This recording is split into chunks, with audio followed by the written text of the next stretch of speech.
కడుపులో బాగుండకపోవటం, తరచుగా గాలి చేరటం, కడుపు ఉబ్బరంగా ఉండటం.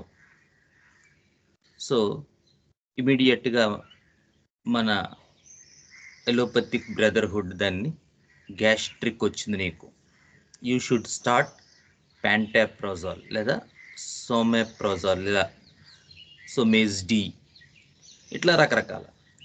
సో ఇలాంటివి మనం స్టార్ట్ చేయాల్సి ఉంటుందని చెప్పి డైలీ మార్నింగ్ ఆఫ్టర్ బ్రష్ మనల్ని ఎంటీ స్టమక్ మీద ఒక గ్యాస్ట్రిక్ ట్యాబ్లెట్ స్టార్ట్ చేయండి అని చెప్తుంటారు. So good.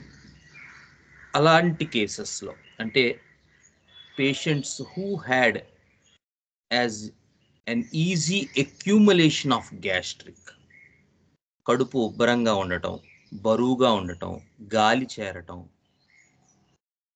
అరుగుదల సరిగ్గా ఉండకపోవటం, విరోచనం మందంగా అవటం, నాలికంతా తెల్లగా పూతలా ఉండటం, పుల్లటి తేన్పులు రావటం, కింద నుంచి గ్యాస్ పాస్ చేసినప్పుడు కూడా బాగా అఫెన్సివ్ స్మెల్తో ఉండటం, ఇటువంటి కంప్లైంట్స్ అన్నీ మీకు కనబడినప్పుడు యూజువల్గా అటువంటి కాన్స్టిట్యూషన్స్ మనకి కొన్ని డ్రగ్స్లో ఎక్కువ కనబడుతూ ఉంటాయి. అలాంటి డ్రగ్స్లో యాంటిమోనియం క్రోడమ్ కూడా ఒకటి.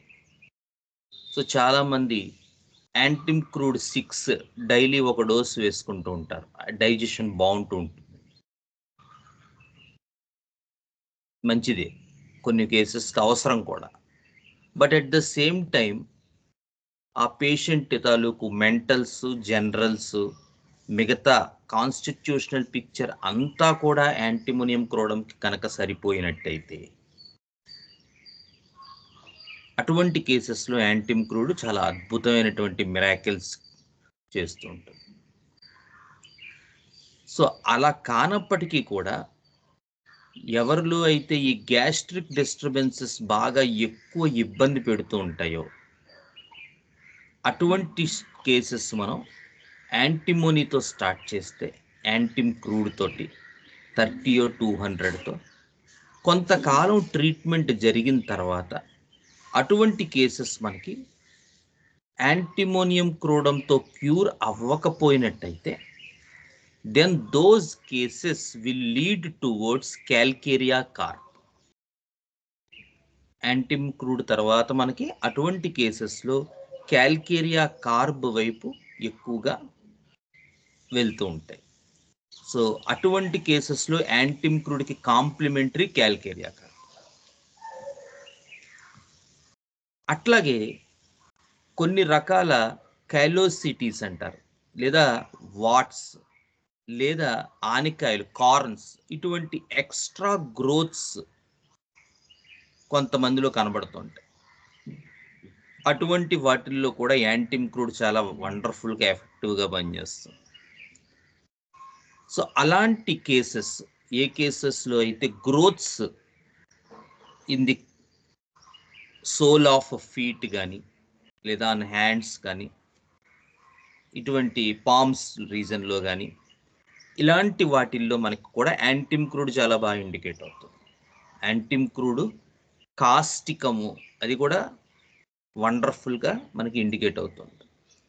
అలాంటి కేసెస్లో యూజువల్గా యాంటిమ్ క్రూడ్ మనం స్టార్ట్ చేసినట్టయితే యాంటిమ్ క్రూడ్తో కొంత ఇంప్రూవ్మెంట్ వచ్చి కేసు ఇంకా ఫర్దర్గా ముందుకు వెళ్ళలేకపోయినా, లేదా యాంటిమ్ క్రూడ్తో తగ్గి మళ్ళా వస్తున్నా, సో యాంటిమ్ క్రూడ్ 200-3 డోసెస్ వేసిన తర్వాత పేషెంట్ బాగున్నారు, వారితో పాటు ఈ గ్రోత్స్ అనేటువంటివి కూడా తగ్గడం జరిగింది.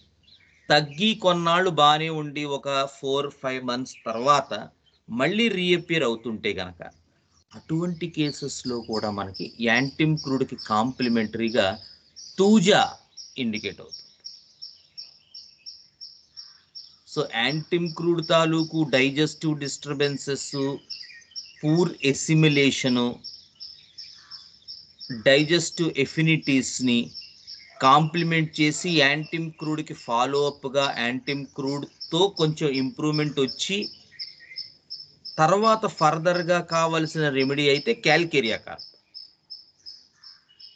అలా కాకుండా యాంటిమ్క్రూడ్ గ్రోత్స్లో ఇండికేట్ అయ్యి దాంతో కొంత ఇంప్రూవ్మెంట్ వచ్చి గ్రోత్స్ బాగా క్యూర్ అవుతూ వచ్చి లేదా కొంత క్యూర్ అయ్యి ఆగిపోయి లేదా క్యూర్ అయిపోయి మళ్ళీ వస్తూ ఉంటే అటువంటి కేసెస్లో మనకి తూజా అనేటువంటి రెమెడీ చాలా బాగా ఇండికేట్ అవుతుంది యాంటిమ్క్రూడ్ తర్వాత. నెక్స్ట్ యాంటిమ్క్రూడ్ తాలూకు ఎమోషనల్ పిక్చర్ అంటే బాగా పూర్ సెంటిమెంటల్గా ఉంటారు. మూన్ లైట్ సెంటిమెంటల్ అంటారు, సీయింగ్ మూన్ లైట్ అంటూ ఉంటారు. డాక్టర్ గారు చిన్న డౌట్ అడగొచ్చండి మధ్యలో? ఇప్పుడు మనము యాంటిమోనియం క్రూడ్ గ్యాస్ట్రిక్ ప్రాబ్లమ్ ఉన్నప్పుడైతే దాంతో స్టార్ట్ చేస్తాము. కొంత ఇంప్రూవ్మెంట్ కనపడ్డ తర్వాత ఫర్దర్ ఇంప్రూవ్మెంట్ కావాలనుకుంటే కల్కేరియా కార్బ్కి వెళ్తాం. అసలు ఇంప్రూవ్మెంట్ ఏం లేకుండా మరలా రిపీట్ అవుతుంటే తూజాకి వెళ్తామండి. కాదండి, అంటే ఆ కేసెస్లో పెద్దగా మనకి తూజా హెల్ప్ అవ్వదు.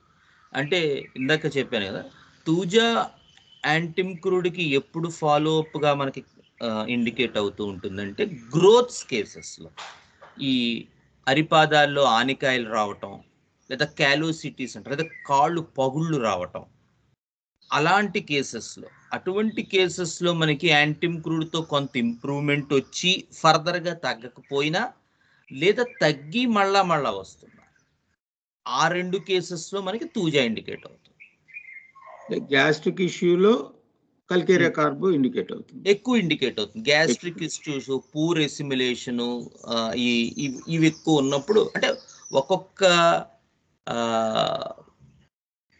పేషెంట్లో మనకి ఒక్కొక్క ఎక్స్ప్రెషన్ ఉంటుంది కదా. యాంటిమ్క్రూడ్లో రెండు ఉంటాయి, అంటే గ్యాస్ట్రిక్ డిస్టర్బెన్సెస్ ఉంటాయి, ఈ క్యాలోసిటీస్ ఆర్ ఆనికాయలు అవి కూడా ఉంటూ ఉంటాయి.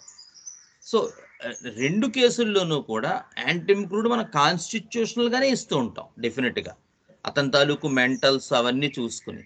బట్ అలాంటి కేసెస్లో మనం ఒక చోట స్టాండ్ అయిపోయి ఆ ఫర్దర్గా ప్రొసీడ్ అవ్వడానికి కావాల్సినటువంటి ఎక్విప్మెంట్ గురించి మనం వేళ మాట్లాడుకుంటాం. అవునండి, అంటే ఒక 6 నెలలు 8 నెలలు ట్రీట్మెంట్ చేసిన తర్వాత మందుతో బాగానే ఉంటుంది, ఫర్దర్గా ఏం చేయాలి?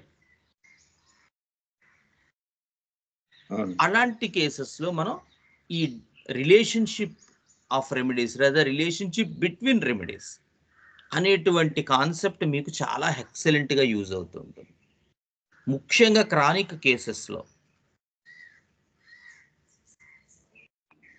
Okay, thank you doctor. అలాగే ఇప్పుడు మూడో కేసు కూడా చెప్తున్నాను, మీరు అడిగిన దానికి ఇంకొక పరిపూరకంగా. యాంటిమ్క్రూడ్లో పెద్దగా డైజెస్టివ్ డిస్టర్బెన్సెస్, క్యాలోసిటీస్ ఇవేమీ లేవు అనుకుందాం, మెంటల్సే ప్రధానంగా ఉన్నాయి. సో ఎక్కువ సెంటిమెంటల్గా ఉన్నారు, ఎక్కువ ఎమోషనల్గా ఉన్నారు, ఎప్పుడు కూడా బాధపడుతూ ఉంటారు. గత జీవితం బాగుంది, ఇప్పుడు బాగాలేదు, గతం బాగుంది ఇప్పుడు బాగాలేదు, ఎప్పుడు నాస్టాల్జిక్ అంటారు. అంటే ఎప్పుడో 10th క్లాస్లో అబ్బా అందరం కలిసి ఉన్నాం ఇలా అనిపిస్తూ ఉంటుంది. వాడు లైఫ్ అంతా కూడా ఇంతకు ముందు జరిగినటువంటి మంచి విషయాల్ని తలుచుకుంటూ ఇప్పుడు అంత బాగున్నట్టుగా లేదు అనే దాని గురించే అలాగ టైంపాస్ చేస్తూ దాని మీదే మనసు ధ్యానం పెడుతూ, అలాంటి కేసెస్లో మాత్రం యాంటిమ్క్రూడ్కి పరిపూరకంగా సల్ఫర్ కూడా ఉపయోగపడుతుంది. సో యాంటిమ్క్రూడ్ క్రానిక్స్ సల్ఫర్ కూడా ఒకటి, లేదా కాంప్లిమెంటరీస్. అలాగే ఇంకో చోట కూడా మనకి సల్ఫర్ చాలా ఎక్కువగా కనపడుతూ ఉంటుంది, ముఖ్యంగా ఈ చిన్న పిల్లల్లో they doesn't want to be looked at అంట. ఏమిటండి పాప అన్నం తినటం లేదు, ఇంత తింటుంది అంతే, ఎంత వయస్సు 1.5 ఏళ్ల వచ్చింది, 2 ఏళ్ళు వచ్చింది, ఇంకా ఫర్దర్గా మనకి ఏవి సిమ్టమ్స్ లేవు, కానీ పాప కొంచెం భోంచేయడం, అంతకు మించి ఆకలి లేదంటాం, నాలిక చూస్తే తెల్లగా ఉండటం, ఏమ్మా నాలిక చాపు అంటే అంటుంది, డాక్టర్ గారిని చూడడానికి ఇష్టపడదు, aversion to be looked at, లేదా కరెక్ట్గా మన రూమ్లోకి వచ్చేసరికి అప్పటిదాకా ఇలా ఉన్న పిల్ల ఇలా వెనక్కి తిరిగిపోయి అమ్మని కౌగులించుకుంటుంది. చూడు చూడు తల్లి చూడు, డాక్టర్ గారు పిలుస్తున్నారు చూడు చూడు చూడు అంటూ ఉంటారు వీళ్ళు పాపం పేరెంట్స్. ఆవిడేమో వెనక్కి తిరగదు. కాదమ్మా ఒకసారి నాలిక చూడాలి అన్నాం అనుకోండి, ఇంకా ఏడుస్తూ ఉంటారు. సో ఇలా వీటిలో సెనా, క్యామోమిల్లా, పెరైటా కార్బు, యాంటిమ్ క్రూడ్ ఇవన్నీ కూడా వీటిలాంటి కేసెస్లో ఎక్కువగా ఇండికేట్ అవుతుంటాయి మీరు చూసినట్టయితే. అది అటువంటి కేసెస్లో మనం యాంటిమ్ క్రూడ్ ఇండికేట్ అయితే, యాంటిమ్ క్రూడ్ ఆకలి లేదు, కడుపంతా బరువుగా ఉంది, ఉబ్బరంగా ఉంది, ఎప్పుడు చూసినా పొట్ట టైట్గా ఉంటుంది పాపది, ఇదో పెద్దవాళ్ళలాగా ఇంత ముద్ద తినేసరికి ఆకలి ఉండదు. సో అటువంటి కేసెస్లో మీకు కొంత యాంటిమ్ క్రూడ్తో ఇంప్రూవ్మెంట్ వచ్చి ఫర్దర్గా రెస్పాన్స్ రావట్లేదు అన్నప్పుడు సల్ఫర్ ఇండికేట్ అవుతుంది. అక్కడ కూడా యాంటిమ్ క్రూడ్ ఫాలో అప్గా మనం ఒక డోసు సల్ఫర్ ఇచ్చినట్టయితే మనకి ఐదర్ యాంటిమ్ మళ్ళీ ఇండికేట్ అవ్వచ్చు ఇంకోసారి, లేదా సల్ఫర్తోనే క్యూర్ అయిపోయి ఇంకా పేషెంట్ కంప్లీట్గా నార్మల్కి రావచ్చు. చూసుకోవాలి యూజువల్గా యాంటిమ్ క్రూడ్ వీటితో. అలాగే యాంటిమ్ క్రూడ్ బ్రయోనియా కూడా ఒక రిలేషన్షిప్ ఉంది, ముఖ్యంగా హాట్ వెదర్స్లో. ఇప్పుడు వస్తుంది కూడా అదే కాలం, ఎండాకాలం. హాట్ వెదర్ కండిషన్స్లో యాంటిమ్ క్రూడ్కి బ్రయోనియాకి చాలా క్లోజ్ రిలేషన్షిప్ ఉంటుంది. ఏ విధంగా అంటే కాన్స్టిపేషన్, వేడి చేసిందండి అంటూ ఉంటారు, విపరీతమైనటువంటి నీళ్లు తాగుతారు, అరికాళ్ళు అరిచేతులు మంటలు, బాడీ అంతా వేడి హీట్, కడుపు మందం అయిపోయింది. ప్రతి ఎండాకాలం ఇంతేనండి. కొంచెం వెదర్ మారినా సరే, ఎండ వేడి తగిలినా సరే ఇమీడియట్గా కడుపు ఉబ్బరం వచ్చేస్తుంది, కడుపు బరువు ఎక్కిపోతుంది, ఏం తినాలనిపించదు, ఆకలి ఉండదు, విరోచనం అవ్వదు, అసలు విరోచనం సెన్సేషనే ఉండదు. అలాంటి కేసెస్లో మీకు ఆ ఎపిటైట్ తగ్గిపోవటం due to summer heat, no relish to eat and constipation, అది ఇర్రెగ్యులర్ బవెల్ మూమెంట్, విపరీతమైనటువంటి థర్స్ట్, ఏ యాక్టివిటీ ఉండదు, పడుకోవాలనిపిస్తూ ఉంటుంది. ఏమయ్యా 9 అయ్యింది క్లినిక్కి వెళ్ళవా, ఇంకొక అరగంట పడుకుని వెళ్తాను అంటూ ఉంటారు. సో యూజువల్గా ఇలాంటి కేసెస్లో కనుక మీరు జాగ్రత్తగా శ్రద్ధగా స్టడీ చేయగలిగితే మనకి 2 రకాల వాళ్ళు తగులుతారు. వాళ్ళు యాంటిమ్ క్రూడ్ వాళ్ళైనా ఉండొచ్చు, లేదా బ్రయోనియా వాళ్ళైనా ఉండొచ్చు, వైస్ వెర్సా. యాంటిమ్ క్రూడ్ కొంత ఇండికేట్ అయ్యి కాస్త ఇంప్రూవ్మెంట్ వచ్చి తర్వాత యాంటిమ్ క్రూడ్ 30 వేసాం, 1 డోస్ వేసాం, 2 డోసులు వేసాం, వారానికి 1 డోసు వేసాం, ఏదో కొంత ఏప్రిల్ నెల అంతా బాగానే ఉందండి, మళ్ళీ మే వచ్చేసరికి ఏమీ లేదు అలాగే ఉంది అంటే దెన్ బ్రయోనియా అవసరం. లేదా బ్రయోనియా ముందు ఇండికేట్ అయ్యి 2-3 డోసులు వేసిన తర్వాత కాస్త ఇంప్రూవ్మెంట్ వచ్చి ఆ ఫర్దర్గా ఇంక మళ్ళీ మామూలు అయిపోయిందండి, గత నెల అంతా బాగానే ఉంది సార్, 200 వేసాం ఏమి ఇంప్రూవ్మెంట్ రాలే, then we can shift to bryonia. So ఈ విధంగా యాంటిమ్ క్రూడ్తో అసోసియేట్ అయినటువంటి మందులు నా అనుభవంలో ఉన్నవి మీకు ఇవ్వడం జరిగింది. ఇవన్నీ కూడా యాంటిమ్ క్రూడ్ తాలూకు ఐదర్ కాంప్లిమెంటరీగానైనా మనకి పనిచేస్తుంటాయి, లేదా వాటి క్యూర్ని, వాటికి కంప్లీట్ క్యూర్ ఇవ్వడానికి ఇందులో కొన్ని యాంటీమయాస్మెటిక్ ఉంది, ఉదాహరణ కాల్కేరియా కార్బ్, సల్ఫర్, తూజా, ఇవి యాంటీమయాస్మెటిక్ డ్రగ్స్, అంటే విపాక విధ్వంసకర ఔషధాలు. అందుకే యాంటీమయాస్మెటిక్ రెమెడీస్ అయితే డెఫినెట్గా 100% క్యూర్ని ప్రొవైడ్ చేస్తాయి. ఈ విధంగా మనం యాంటిమోనియం క్రోడమ్ గురించి చదువుకున్నాం. నెక్స్ట్ యాంటిమోనియం టార్టారికం, ఇది కూడా చాలా అద్భుతమైనటువంటి దివ్యమైనటువంటి ఔషధం. సో దీని గురించి మీకు ఆల్రెడీ తెలుసు కొంత, ఈ దగ్గు కఫము శ్లేష్మము ఎక్కువగా ఉన్నటువంటి కాన్స్టిట్యూషనల్ కేసెస్, ఈ దాని ఫార్ములా కూడా మీరు చూసినట్టయితే C8H4 K2 O12 Sb2 3H2O. అంటే కొంత పొటాషియం కూడా మనకి యాంటిమోనియం టార్టారికంలో కనపడుతుంటుంది. Along with other organic compounds and antimony. Antimonium tart includes some potassium in it. So యూజువల్గా యాంటిమ్ టార్ట్ విపరీతమైన దగ్గు, ఫ్లమ్ ఫార్మేషన్ చాలా ఎక్కువగా కనిపించే కేసుల్లో వాడతాం. ఇదివరకు కూడా చెప్పుకున్నాం. ఎపికాక్ అనేటువంటి రెమెడీ గనక మనకి ఇండికేట్ అయ్యి కొంత క్యూర్ చేసి ఫర్దర్గా క్యూర్ సాధ్యం కాకపోతే, లేదా ప్రతిసారి ఎపికాక్ అవసరం అవుతుంటే, లేదా డ్యూరింగ్ ఎక్యూట్ కండిషన్, అంటే ఉదాహరణకి ఒక బాబు ఎప్పుడు కొంచెం ఎక్కువ పాలు తాగి వాంతి చేసుకుంటాడు. వాంతి చేసుకున్నప్పుడు అందులో ఇంత కఫం పడుతుంది. ఏమమ్మా ఏమైందండి? ఐస్ క్రీమ్ తిన్నాడు నిన్న. అలా పిల్లలకి ఐస్ క్రీమ్ పెట్టకూడదంటే, అబ్బెబ్బే వాళ్ళ అమ్మమ్మ గారు వచ్చారండి, ఆవిడ తీసుకొచ్చారండి, నేను పెట్టనండి అని అయిపోయింది. ఇంకొక 15 రోజులైంది. ఎపికాక్ 30 వేస్తే ఆ ఫేజ్ అయిపోయింది. 15 రోజుల తర్వాత మళ్ళీ పుచ్చకాయ తిన్నాడు. మళ్ళీ పొద్దున్నే కఫం పడిపోయింది. ఎంత కఫం పడిందండి, రాత్రి దగ్గు దగ్గు దగ్గు దగ్గు వాంతి చేసుకున్నాడు. వికారం అంటున్నాడు, ఏం సహించట్లేదు అంటున్నాడు, అన్నం చూస్తే వెగటుగా ఉందంటున్నాడు, దగ్గు వస్తోంది, ఫ్లమ్ గుర్ర గుర్రమంటోంది. ఎపికాక్ 30 ఒక డోసు వేసాం, పొద్దునకి నార్మల్ అయిపోయాడు. లేదా ఎపికాక్ 200 జ్వరం వచ్చింది, అయిపోయింది. నెక్స్ట్ మంత్ ఇంకోటి ఏదో తిన్నాడు, స్వీట్ తిన్నాడు, జాంగ్రీ తిన్నాడు, మళ్ళీ మొదలు పిక్చర్.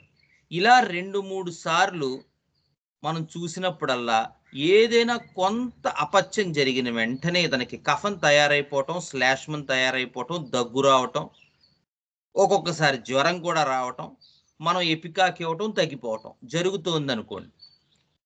అటువంటి కేసుల్లో మనం స్టడీ చేయాలి, అది ఏమైనా యాంటిమోనియం టార్టారికం వైపు వెళ్తోందా క్రానిక్గా. అంటే 3-4 సార్లు ఎపికాక్ వేసి కూడా అలాగే రికవర్ అవుతూ ఉంటే మేబీ యాంటిమ్ టార్ట్లోకి ఇండికేట్ అవ్వచ్చు. లేదు అదర్వైజ్ వైస్ వెర్సా, ఎపికాక్ 36 వేసాం, కొంచెం తగ్గింది, 30 వేసాం, పర్వాలేదు, 2 రోజులు బాగున్నాడు, 3వ రోజు మళ్ళీ ఫ్లమ్ ఉంది. ఏమయ్యా ఏంటి మళ్ళీ పట్టుకొచ్చావు, ఏం దగ్గు తగ్గట్లేదు డాక్టర్ గారు, ఎపికాక్ 200 ఇచ్చాం, ఓ రోజంతా బాగున్నాడు,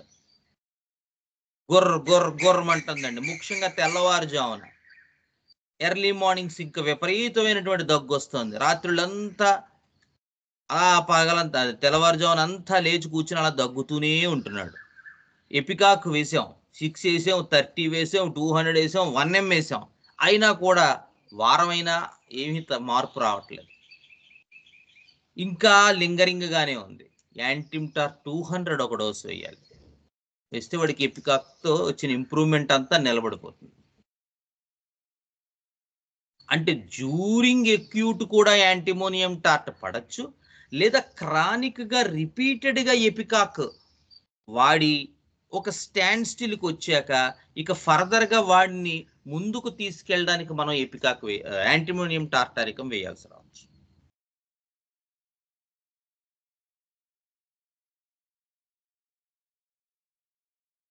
one of the greatest indications antimonium tart during ఎక్యూట్లు రావచ్చు. అంటే ఎపికాక్తో కొంత ట్రీట్మెంట్ వచ్చి కాంప్లిమెంటరీగాను యాంటిమోనియం టార్ట్ రావచ్చు, లేదా ఎపికాక్ వేస్తే ప్రతిసారి బాగుంటుంది కానీ మళ్ళీ ఆ పద్ధతి మాత్రం పోవట్లేదు, ఎప్పుడు వచ్చినా కఫం తయారైపోతుంది. అలాంటప్పుడు యాంటిమోనియం టార్ట్ ఇండికేట్ రావచ్చు. అటువంటి కేసెస్లో ఎపికాక్ వేసాం, యాంటిమోనియం టార్టారికం వేసాం, కానీ నెమ్మదిగా పేషెంట్ కొన్ని రోజుల తర్వాత ఏమండి ఇతనికి తగ్గటం లేదు, శ్లేష్మం తయారవుతుంది, ఒక్కసారి మనం ఊపిరితిత్తుల డాక్టర్ గారికి చూపిద్దాం, పల్మనాలజిస్ట్. సో పొద్దున్నే మోసుకెళ్ళిపోయారు పల్మనాలజిస్ట్కి. సరే ఆయన చూసి ఆ టెస్ట్ ఈ టెస్ట్ పిఎఫ్టి పల్మనరీ ఫంక్షన్ టెస్టులు చేయించి అంతా బాగుందని చెప్పి ఒక ఇన్హేలర్ ఇచ్చారు, గొట్టం. ఏమిటమ్మా ఇబ్బంది నీకు, ఏమండి ఈ గొట్టం వాడాలి లేకపోతే ఆస్తమా వస్తుంది అన్నారు డాక్టర్ గారు.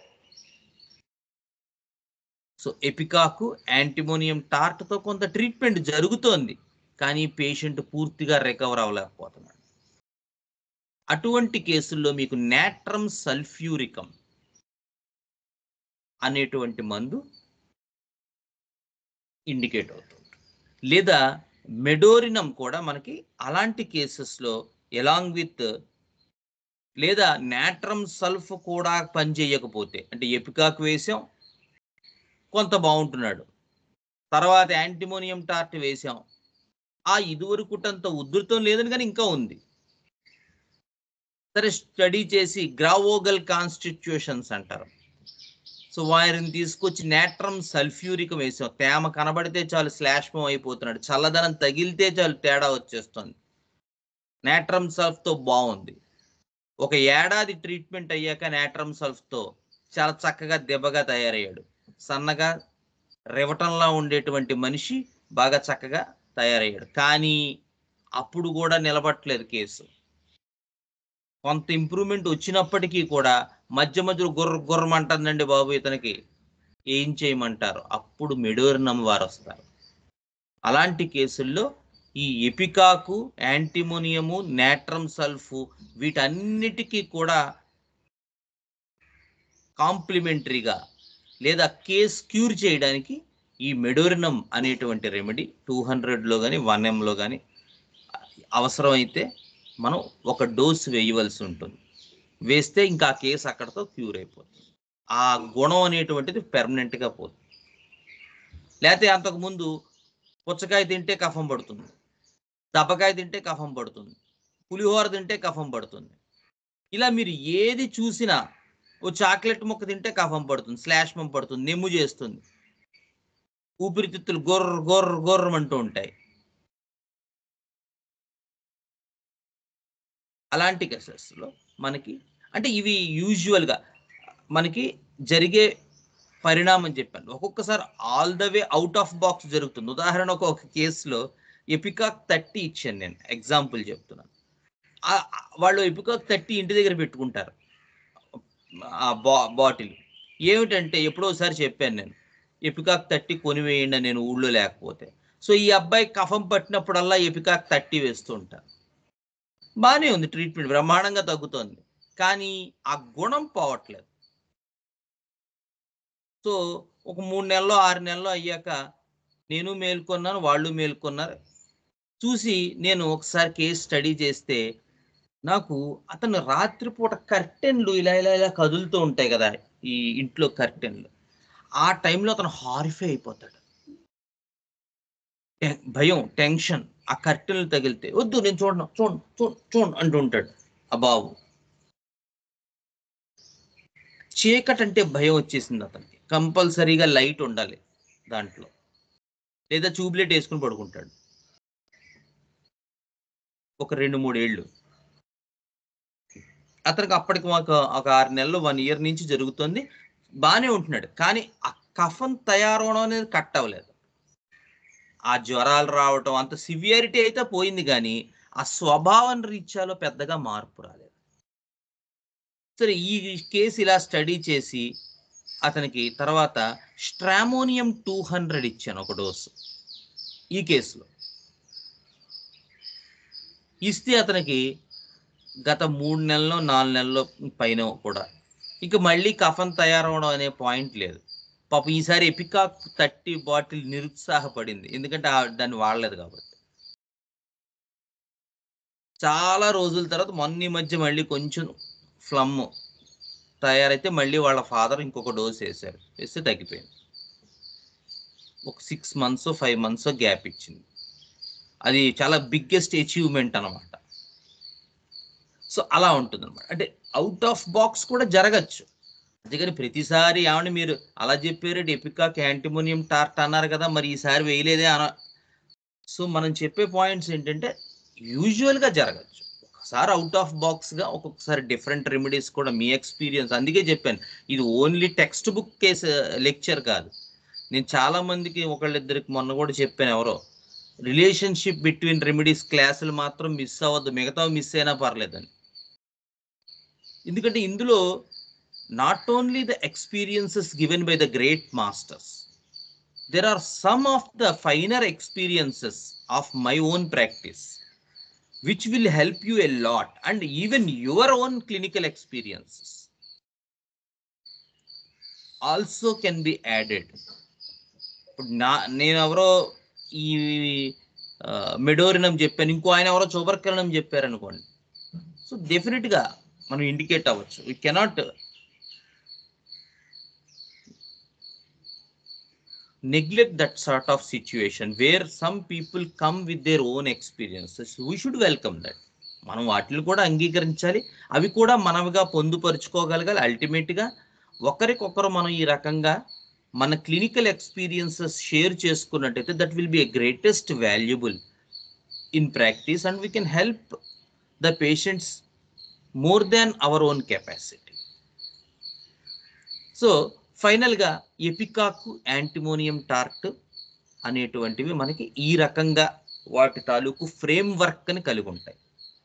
I think all of you are on the same page. ఇప్పుడు నేను అనుకున్నట్టయితే అర్థం అవుతుంది కదా, ఎన్ని డిఫికల్టీ లేదు కదా? అర్థమవుతుంది. Okay okay. దెన్ మనం ఇంకొంచెం ముందుకు మూవ్ అయినట్టయితే మనకి ఎపిస్ మెల్లిఫికా. సో మీ అందరికీ తెలుసు ద గ్రేటెస్ట్ రైవల్రీ మనకి ఇండియా పాకిస్తాన్ మ్యాచ్లో ఉంటుంది, ఎపిస్కి రూస్టాక్స్కి. సో చిత్రం ఏంటంటే వారి రెండింటి మధ్య చాలా సిమిలారిటీ ఉంటుంది. కానీ ఎపిస్ తర్వాత Rhus tox they have an inimical relationship. We should never give Rhus tox after Apis or Apis after Rhus tox. ఇప్పటిదాకా మనం పరిపూరకమైనటువంటి ఔషధాల గురించి చెప్పుకున్నాం, కానీ వ్యతిరేక భావన ఉన్నటువంటి ఔషధాలు ఎపిస్, రూస్టాక్స్ చాలా జాగ్రత్తగా ఉండాలి. అలాగే ఎపిస్ అనేటువంటి రెమెడీతో మనకి కొద్దిగా క్యూర్ వచ్చిన తర్వాత ఏం చేయాలి? ముఖ్యంగా స్కిన్ ట్రబుల్స్. ఏమండి ఎలర్జీ అన్నారు మా అబ్బాయికి, ఎప్పుడు దద్దుర్లు ఇంత లావు వస్తూ ఉంటాయి, ఎర్రగా అయిపోతాయి, సూదులతో గుచ్చుతున్నట్టు మంట. ఎపిస్ 30 వేసాం, కొంత బాగున్నాడు. తర్వాత 200 వేసాం, చాలా రోజులు దద్దులు రావడం తగ్గింది, కానీ మళ్ళీ వస్తున్నాయి. అలా ఎపిస్తో కొంతవరకు ట్రీట్మెంట్ జరిగి ముఖ్యంగా ఈ స్కిన్ సిమ్టమ్స్, అర్టికేరియాస్ అటువంటివి. తర్వాత ఫర్దర్గా పెద్దగా ఎపిస్ తోటి ఇంకా ఫర్దర్ క్యూర్ జరగనట్టయితే అటువంటి కేసెస్లో ఎపిస్కి సహజమైన క్రానిక్స్ 2 ఉన్నాయి. ఒకటి నాట్రమ్ యురాటికమ్, రెండోది సల్ఫర్. ఈ రెండు కూడా చాలా క్లోజ్గా రన్ అవుతూ ఉంటాయి. ఎపిస్ జాగ్రత్తగా డిఫరెన్షియేట్ చేసుకోవాలి.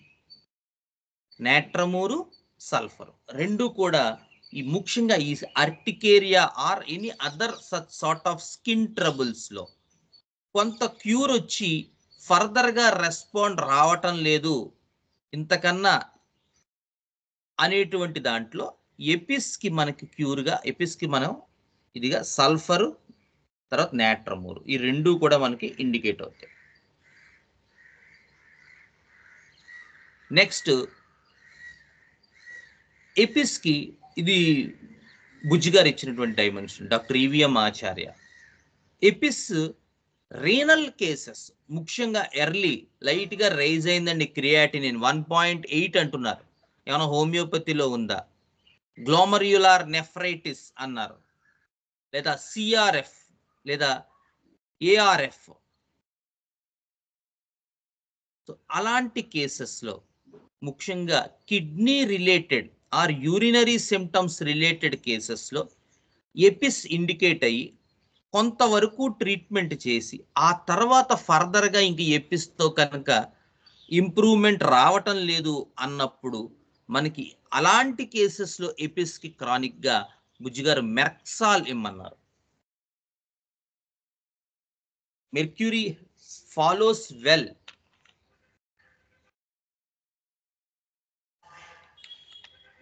in such sort of renal cases. చాలా ఇంపార్టెంట్ సిమ్టమ్. కొన్ని క్లినికల్ ఎక్స్పీరియన్సెస్ కూడా ఉన్నాయి.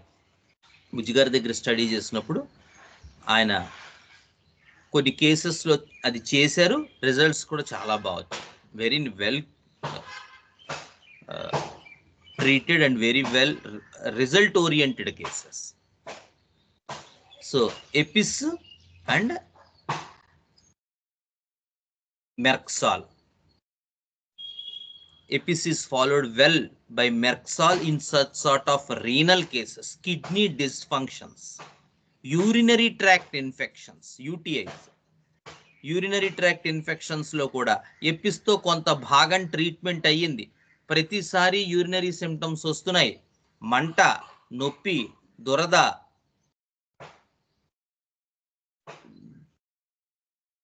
అటువంటి కేసెస్ లో కూడా ఎపిస్ కి సహజమైనటువంటి క్రానిక్ గా మనకు మెర్క్సాల్ ఇండికేట్ అవుతుంది. చాలా జాగ్రత్తగా గుర్తుపెట్టుకోవాలి.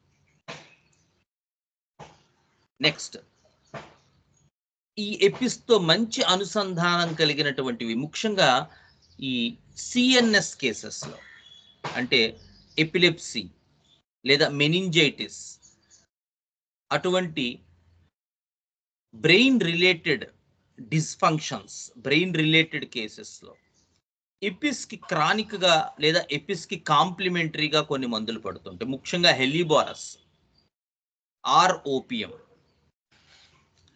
ఎక్యూట్ మెనింజైటిస్ కేసెస్ కనుక మీరు చూసినట్టయితే పేషెంట్ పాపం అలా పడుకుని సడన్ గట్టిగా అరుస్తూ ఉంటాడు, ష్రీక్స్ అంటాడు.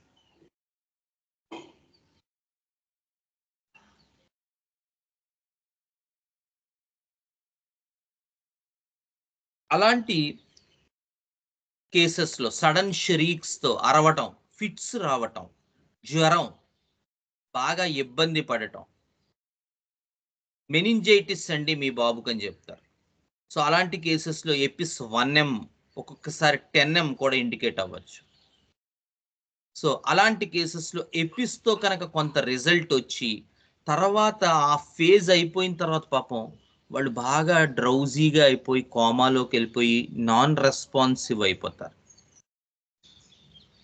ఏమంటే ఆ షరీక్స్ అన్నీ తగ్గాయి, కానీ అప్పటి నుంచి బాబు మగతగా ఉంటున్నాడు, రెస్పాండ్ అవ్వట్లేదు, డీప్ స్టిమ్యులైకే రెస్పాండ్ అవుతున్నాడు. మనం ఆలోచించి తర్జన భర్జనలు అయ్యి ఫోన్ చేసి డిస్కస్ చేసుకుని మందు వేయడానికి టైం ఉన్న కేసులు కావు అవి. పొద్దున్న ఎపిసేసాం, ఆ అక్యూట్ ఫేజ్ అంతా తగ్గింది, సాయంత్రానికి మగతలోకి వెళ్ళిపోయాడు, టెంపరేచర్ అలాగే ఉంది, ఇమీడియట్గా ఓపియం 1M వేయాల్సి వస్తుంది.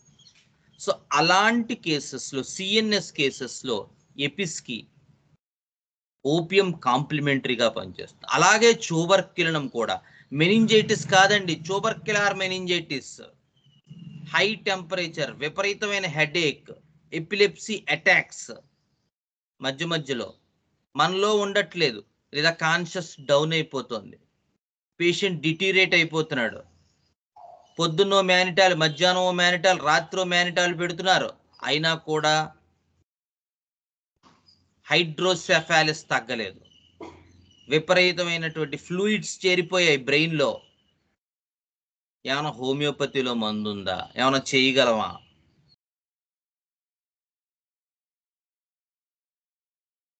సో అలాంటి కేసెస్లో ముందు కొంత ఎపిస్తో ఆ acute high temperature, high active phase, shriekings, గట్టిగా అరిచి ఫిట్ రావడం, ఎపిస్ అద్భుతంగా పనిచేస్తుంది. కొంత ఒక 12 గంటలు 18 గంటలు అయ్యాక ఆ పిక్చర్ పోయింది, అరుపులు లేవు, కేకలు లేవు, స్టిఫ్ అయిపోతున్నాడు. చూసి అలాంటి కేసెస్లో ట్యూబర్క్యులినం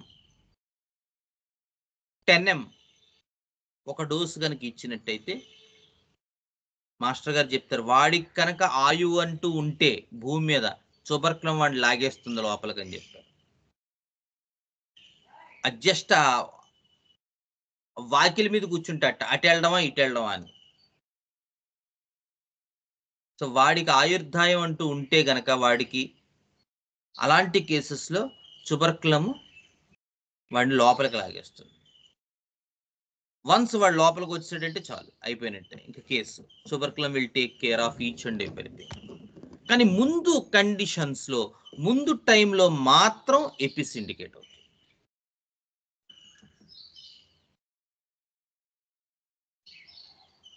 అలాగే కొన్ని రేర్ కేసెస్లో ఆ ముందు ఎక్యూట్గా ఎపిస్తో కొంత ట్రీట్మెంట్ అయ్యి ఆ తర్వాత ఇంకా నెమ్మదిగా కేసు డిటేరియేట్ అయిపోయింది. ఒక సైడ్ పెరలైజ్ అయిపోయింది, రైట్ సైడ్ అంతా కాలు చెయ్య పని చేయట్లేదు, లెఫ్ట్ సైడ్ కదులుతున్నాడు, రైట్ సైడ్ పెరలైజ్ అయిపోయింది. తలక ఇలా ఇలా ఇలా ఇలా ఇలా ఇలా అంటున్నాడు, హెడ్ విపరీతమైన ప్రెషర్, ఫిజియోలాజికల్గా ఎనటామికల్గా బ్రెయిన్ టిష్యూస్ అన్నీ కూడా ఇన్ఫ్లేమ్ అయిపోతున్నాయి.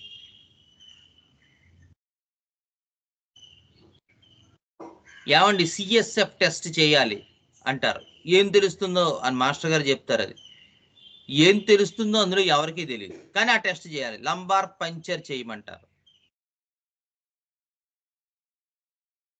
సో వన్స్ ఆ టెస్ట్ చేశాక మాస్టర్ గారు చెప్తారు, ఇంకొంచెం కష్టాల్లోకి నష్టాల్లోకి కాన్స్టిట్యూషన్ వెళ్ళిపోతుందని చెప్తారు. He is never going to come back అని చెప్పారు మాస్టర్ గారు. అలాంటి కేసెస్లో మనకి నెమ్మదిగా పేషెంట్ ఒక 2-3 రోజులు లేదా ఒక వారంలోపు పూర్తిగా మగతలోకి వెళ్ళిపోవటం, స్పృహ లేకపోవటం, ఒక సైడ్ యాక్టివ్గా ఉండటం, హెడ్ బోరింగ్ ఇంటూ పిల్లో లేదా హెడ్ మూవింగ్ రోలింగ్ సైడ్ వేస్, విపరీతమైన బ్రెయిన్ టిష్యూలో ప్రెషర్ బిల్డ్ అయింది, ఫ్లూయిడ్ చేరిపోయింది, ఎపిస్తో కొంత ట్రీట్మెంట్ జరిగింది ఇనీషియల్గా, ఇంకా ఫర్దర్గా ఏమీ లేదు. వారం అయ్యేసరికి నెమ్మదిగా యమకింకర్లు వచ్చి ఆ ఐసీయూ రూమ్లో కూర్చున్నారు, అయిపోతే తీసుకెళ్ళిపోదాం. అలాంటి కేసెస్లో కనుక ఇండికేట్ అయితే, హెల్లీబోరస్ కనుక వెయ్యగలిగితే, పేషెంట్ నిలబడగలిగితే, ఎలోపతి వాళ్ళు కనుక మధ్యలో వేలెట్టకపోతే వచ్చిన యమకింకర్లు పాపం డిసప్పాయింట్ అయ్యి మళ్ళీ వెళ్ళిపోతారు.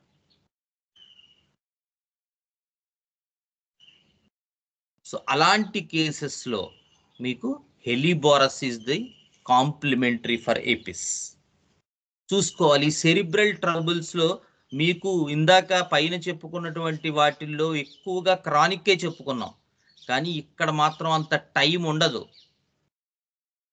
మందు వేసాం, గంటలు గంటలు వెయిట్ చేయాలనేంత టైం ఉండదు. కోవిడ్ ఎలా ఉంటుందో అలా ఉంటుంది ఇది. కోవిడ్లో మీరు చూశారు పిక్చర్, పొద్దున బాగుండేవాడు, మధ్యాహ్నం ఏమయ్య ఎలా ఉంది అంటే ఇంకో గంట అయిందండి వెళ్ళిపోయాడండి ఆయన అని చెప్పేవారు. నేను గౌతమ్ ఒక కేసు చూసాం, పొద్దున మందు వేసేసరికి బాగుంది, కాస్త ఇంప్రూవ్మెంట్ ఉందనేవారు, మధ్యాహ్నం చూస్తే లేదండి వెళ్ళిపోయాడండి, ఒక గంట అయింది అనేవారు. 1-2 కేసుల్లో జరిగింది అలా. ఎందుకంటే immediate intervention or need of medicine అనేటువంటిది ఎక్కువగా ఉంటుంది ఇలాంటి కేసుల్లో.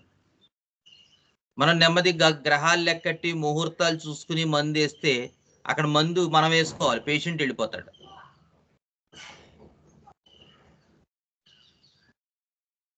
అలాంటి కేసెస్లో ఎపిస్కి ఈ న్యాచురల్గా ఇవన్నీ కూడా హెలిబోరస్ ఒకటి, ట్యూబర్క్యులం ఒకటి, ఓపియం ఒకటి,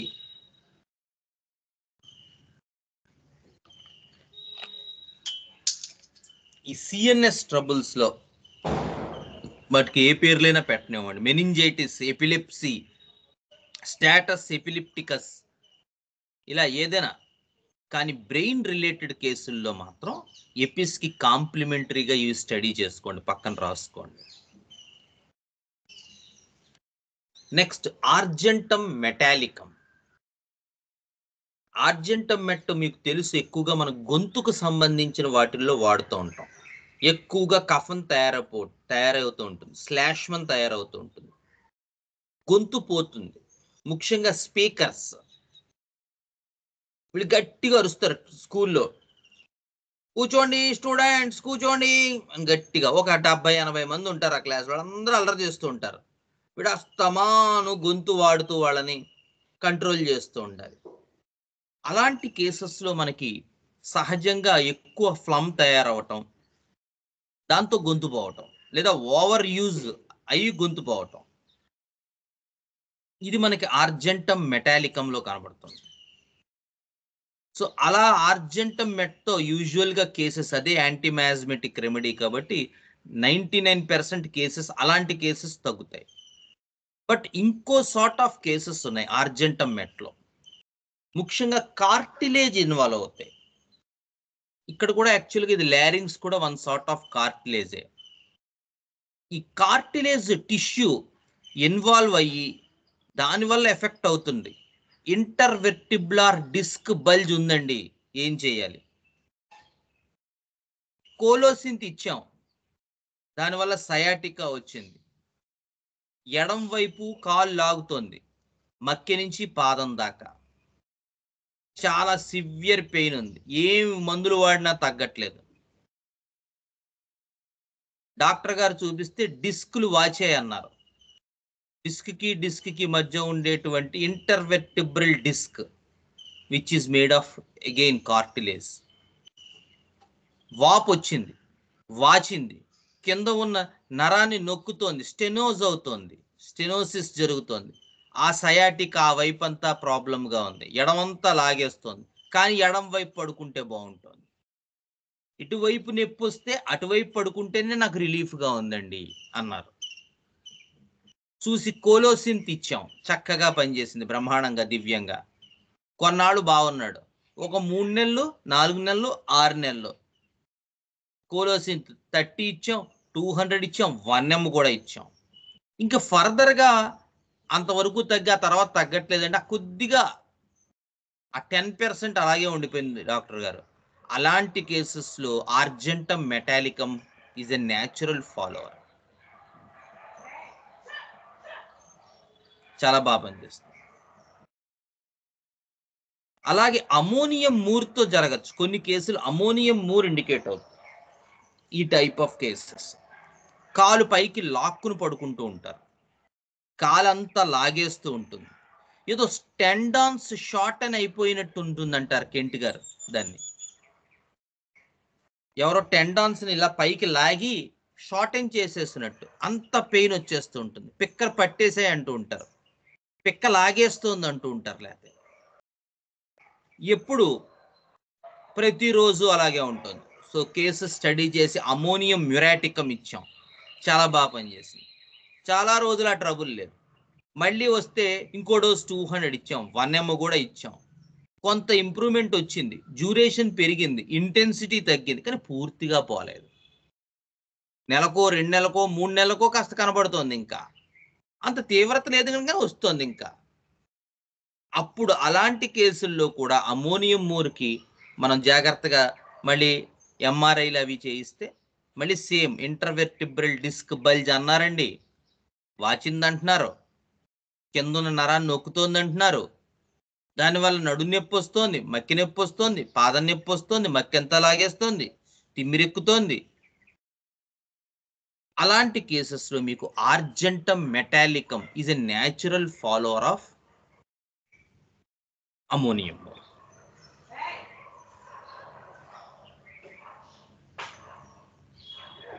ఓకేనా?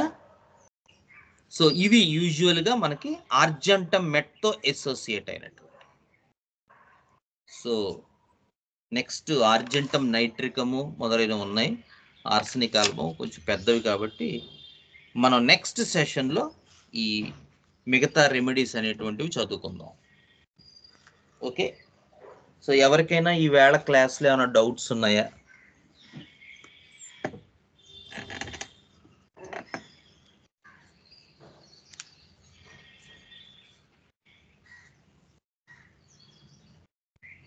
ఏమి లేవా?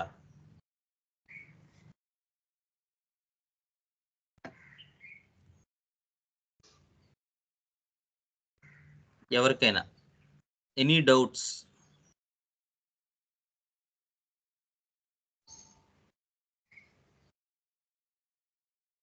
హలో, డౌట్ లేవు డాక్టర్ గారు, ఏమి లేవు. ఓకే, రాఘవన్, చంద్రకాంత్ గారికి ఏమైనా డౌట్లు రావాలి, ఏం రాలేదా?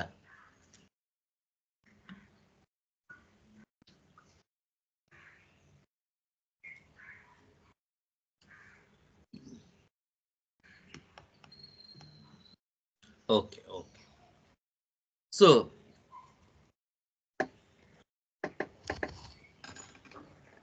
hope you all got a good understanding about the relationship between remedies whenever they are needed in cases.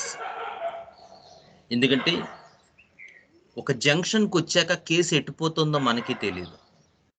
దాంతో కొంత ఇంప్రూవ్మెంట్ వస్తూ ఉంటుంది, ముందు ఇచ్చిన మందు మంచిగానే పనిచేస్తుంది, కానీ కేసు క్యూర్ అవ్వదు. ఇలాంటప్పుడు పోనీ ముందు ఇచ్చిన మందు పనిచేయట్లేదా అనుకుంటే దాంతో గుణం కనబడింది అంటారు పేషెంట్లు. అలాంటప్పుడు ఈ రిలేషన్షిప్ అనేటువంటి ఒక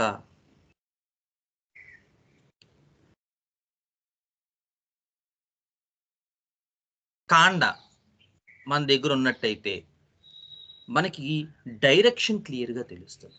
ఇది ఒక ఉద్గ్రంథం. ఎందుకంటే కేసెస్లో ఇలాంటివి ఫస్ట్ మందు వేయడం ప్రాబ్లం కాదు. మనం ఫస్ట్లో కూడా చెప్పుకున్నాం. నాకు ఈ ప్రాక్టీస్ స్టార్ట్ చేసిన కొత్తలో ఒక ఆయన ఇలాగే మందులు ఎక్కువగా ఇస్తూ ఉంటే నాకు ఆయన మీద కోపం వచ్చింది. హ్యానిమన్ గారు ఒకటే మందుతో తగ్గించేమన్నారు, ఈనేటి ఇన్ని మందులు మారుస్తాడు అంటే తెలియని తనం. ఆయన చాలా పెద్దవారు. అప్పుడు నాకు అర్థమైంది ఏంటంటే అదే కొన్నాళ్ళ తర్వాత అసలు ఆయన చేస్తుందే కరెక్ట్, మన ఆలోచనలోనే రాంగ్ ఉందని అర్థమైంది. ఎందుకంటే వితౌట్ క్లినికల్ ప్రాక్టీస్ ఏమనిపిస్తుందంటే ఏవో మనం అనుకున్నవే కరెక్ట్ అనుకుంటూ ఉంటాం. బట్ వన్స్ ప్రాక్టీస్లోకి దిగాక ఈ ప్రాక్టీస్ చేస్తున్నప్పుడు పేషెంట్స్ ఒక సార్ట్ ఆఫ్ దానికి వచ్చి ఫర్దర్గా వాళ్ళకి ముందుకు వెళ్ళలేకపోతున్నట్టయితే ఆ టైంలో మాత్రం డెఫినెట్గా మీకు ఈ సబ్జెక్ట్ చాలా చాలా important. Okay, so again we will meet with next coming sessions where a lot of polycrests are there. వాటిల్లో కూడా పల్స్టెల్లా ఉంది ఉదాహరణకి, ఎంత హెల్ప్ఫుల్ పల్స్టెల్లా కేసెస్. సో అవన్నీ కూడా మనం చూద్దాం. ఓకే, గురు బ్రహ్మ గురు విష్ణు